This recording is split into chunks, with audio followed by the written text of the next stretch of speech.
आखी हो लागेला बड़ी कमाल कमाल बलमुआ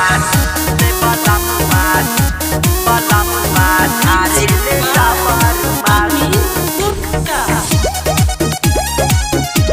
बलमुआ थारे ले जाबर माल लाखों में एक बड़े हमारे बलमुआ करीले बहुते प्यार सारा सवख मोरा पूरा करीले नयनिकार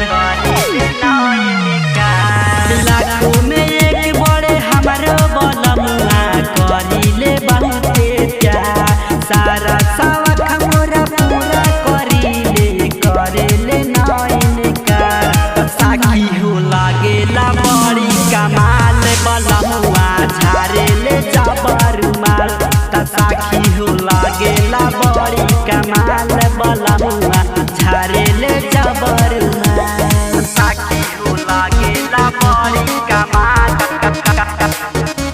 कमाल बलमुआ झारेले जाबर माल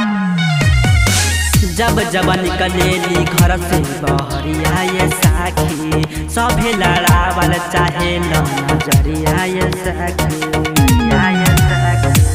जब जब निकलेली घर से बहरिया ये साखी सभे लड़ावल चाहे नजरिया ये साखी देखे में लगई हमारो बलमुआ एकदम साखी बाबा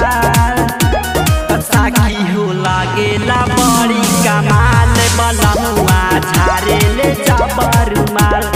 साखी हो लागेला बड़ी कमाल बलमुआ झारेले जाबर माल साखी हो लागेला बड़ी कमाल कमाल बलमुआ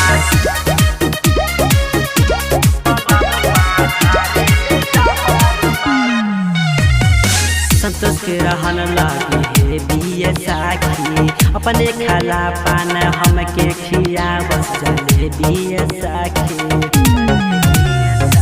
विशाल के रहन लागे हे बिये साखी अपने खाला पान हमके खिया बस चले बिये साखी राइटर नरेंद्र दिलवा के अंदर रखत बड़ी खुशहाल साखी हो लागेला बड़ी कमाल बलमुआ झारेले जाबर माल साखी हो लागेला